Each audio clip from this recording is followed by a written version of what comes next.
parti. Aujourd'hui, on va s'occuper de ceci, une petite Nintendo GameCube que j'ai acheté il y a pas trop cher. J'ai tous les câbles et tout ce qui va avec, mais visiblement, il y a un défaut de lecteur. Donc, on va essayer de régler tout ça. Des fois, c'est un problème de potard, des fois, c'est un problème de lentilles, des fois, c'est un problème de plein d'autres choses. Bref, on va essayer de faire en sorte que ça fonctionne à la fin. On fait ça en live sur twitch.tv/CabriDIY. N'hésite pas à nous rejoindre. Il y a de l'ambiance, on est yimb. Allez, let's go. On va attaquer ça. C'est parti. Bon, bah on vient de tester la console et comme tu peux le voir, lorsqu'on ferme le lecteur, bah elle détecte pas le jeu tout simplement, elle dit pas de disque. Donc on va voir pourquoi, peut-être un problème lentille, peut-être un problème de capteur, peut-être un réglage de potard, donc tu vois ça dit pas de disque. Bref, on va démonter, on va tester.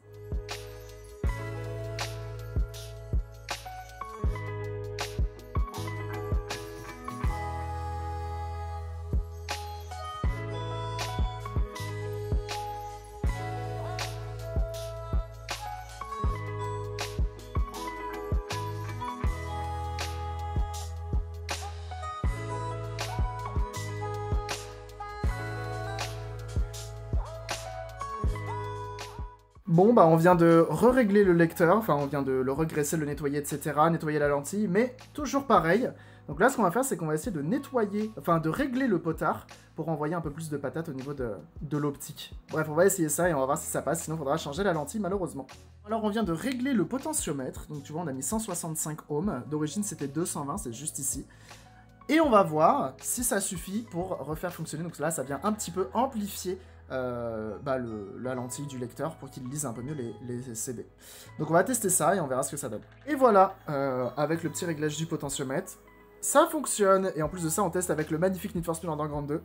Donc là, ce que l'on va faire, c'est qu'on va venir continuer l'entretien. Donc on va la démonter entièrement, faire un nettoyage esthétique de la coque. On va venir changer la petite pile ici pour la mettre sur support. Et on va peut-être installer une puce afin de débloquer la console. Bref, ça devrait être cool. On va faire ça de ce pas.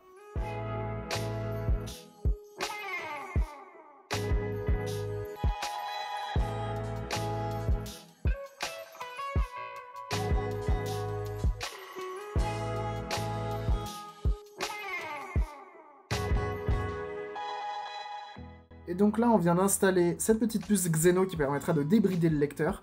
Et on vient de remplacer la pile en la mettant sur un petit support. On a fait un petit entretien complet des deux parties. Et puis bah maintenant, on n'a plus qu'à tout remonter, à tester, s'assurer que ça c'est bien soudé et qu'elle garde bien en mémoire l'heure. Et normalement, on aura tout fini avec celle-ci. On aura juste un entretien esthétique à faire et elle sera toute prête. Après moult péripéties, ça y est, on a réussi à installer directement la petite puce, elle est bien détectée. Donc tout va bien, maintenant on va pouvoir lui graver un disque et on pourra lancer les jeux directement depuis la carte SD. On va partir sur un entretien complet, t'as un petit timelapse, ça me fait plaisir. Et puis voilà.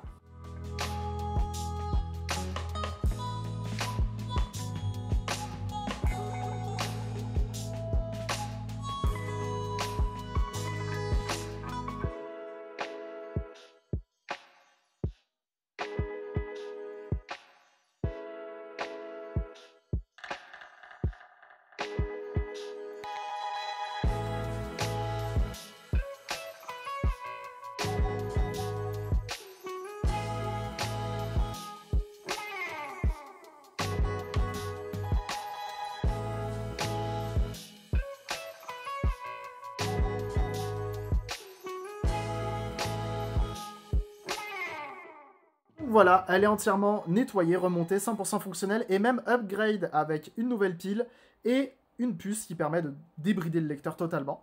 Donc voilà, tu vois que ça tourne très bien sur une Need for Speed Underground 2. Et puis voilà, nous on a fait ça en direct sur twitch.tv/CabriDIY. Le lien est présent absolument partout, n'hésite pas à passer. Et puis bah maintenant tu sais comment on refait une petite GameCube. Des bisous!